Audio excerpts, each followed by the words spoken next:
আসসালামু আলাইকুম। আমি মোহাম্মদ রহমতুল্লাহ ব্রাহ্মণবাড়িয়া থেকে এসেছি। আমি ইউনিলিক এডুকেশনে 4 মাসের N5 কোর্স কমপ্লিট করে নাট পরীক্ষা দিয়ে সফলভাবে উত্তীর্ণ হয়েছি এবং এপ্রিল সেশনের জন্য 2026 সালে এপ্রিল সেশনের জন্য আবেদন করেছিলাম। আলহামদুলিল্লাহ সিইউ পাওয়ার পর ভিসা হাতে পেয়েছি। অনেক অনেক ধন্যবাদ, কংগ্রেচুলেশন।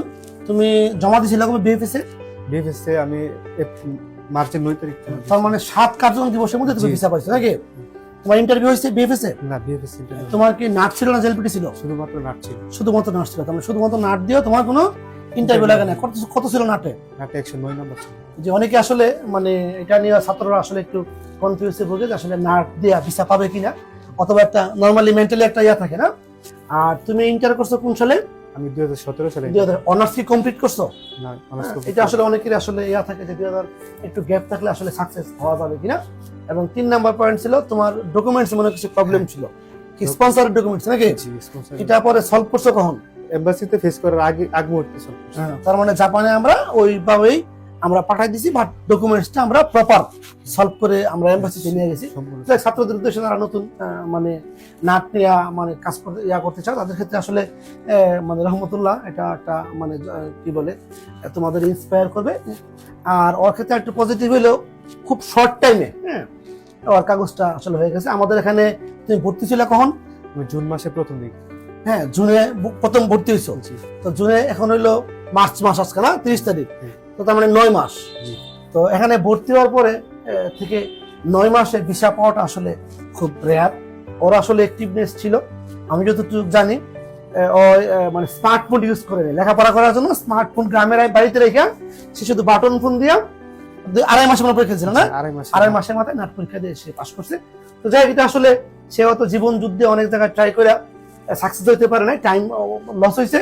এর জন্য এই জায়গাটা এক্সপিরিয়েন্স তার এখানে কাজে লাগাইছে এবং এই জায়গাটা সে প্রপার মানে ল্যাঙ্গুয়েজ পড়ছে অথবা অতি অল্প সময়ে সে পাস করছে। আমরাও তার আসলে খুব আগ্রহ থেকে আমরা কাগজটা জমা দিয়ে দিয়েছি। এর জন্য আমরা বলি নতুন ছাত্রদের উদ্দেশ্যে যে যদি ভালো করে ল্যাঙ্গুয়েজ পড়ো, হ্যাঁ, তাহলে বাকি সাপোর্টগুলো আসলে আমাদের এখান থেকে আমরা দিক নির্দেশনা দিব, ওইভাবে কাজ করলে বাকি প্রবলেমগুলো সলভ হওয়া যায়। হ্যাঁ, ইনশাল্লাহ আমরা মানে তার মতো বাকি যারা নতুন ছাত্র আসতে চাও তারা আসলে এখানে সাকসেস হতে পারবে বলে আমাদের বিশ্বাস। নতুন ছাত্রদের উদ্দেশ্যে আসলে তোমার যারা নতুন ভর্তি হবে, তোমার এই প্রবলেম অনেকে আসলে ফেস করতে পারে, তাদের উদ্দেশ্যে আসলে তোমার মানে অ্যাডভাইস গুলো হিতগত। আমি নতুনদের জন্য এটাই বলতে চাই যে আপনারা কোনো সমস্যাকে সমস্যা না মনে করবেন না। সব সমস্যার একটা সমাধান থাকে, আপনারা সামনে এগিয়ে যাবেন। আর জাপানি ভাষা শিখতে পারলে ইনশাআল্লাহ ভিসা হয়। আর এর জন্য আমার মনে হয় বাংলাদেশের মধ্যে ইউনিলিক এডুকেশন সবচেয়ে বেস্ট প্রতিষ্ঠান। আপনারা ইউনিলিক প্রতিষ্ঠানের এডুকেশনের মধ্যে যোগাযোগ করবেন।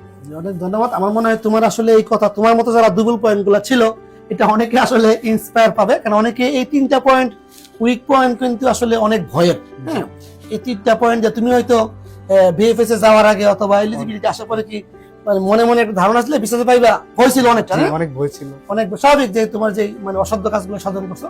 তো আসলে আমি এক কথাই বলি যে যদি তোমরা ল্যাঙ্গুয়েজ ভালো করে পড়ো, রহমতুল্লাহর সাথে মিলাইয়া তাল মিলাইয়া যে ল্যাঙ্গুয়েজ যদি ভালো করে পড়তে পারো আসলে বাকি বাধাগুলা কাটানো সম্ভব। ইনশাল্লাহ আমরা ওর মতো সাকসেসের মানে খাতায় আমরা নাম লিখতে পারবো। তোমার ফ্লাইট কবে? আমার ফ্লাইট হচ্ছে এপ্রিলের 2 তারিখ ভোর 4টা বাজে। একেবারে অল্প সময় নাকি? ভিসা পাইছো কত তারিখ? 18 তারিখ। 18 তারিখ। এবং আমরা খুব শর্ট ঈদের পরে আমরা বাকিদের সাথে আমরা 14 জন একটা গ্রুপ দেখেছি না একই ইউনিভার্সিটিতে।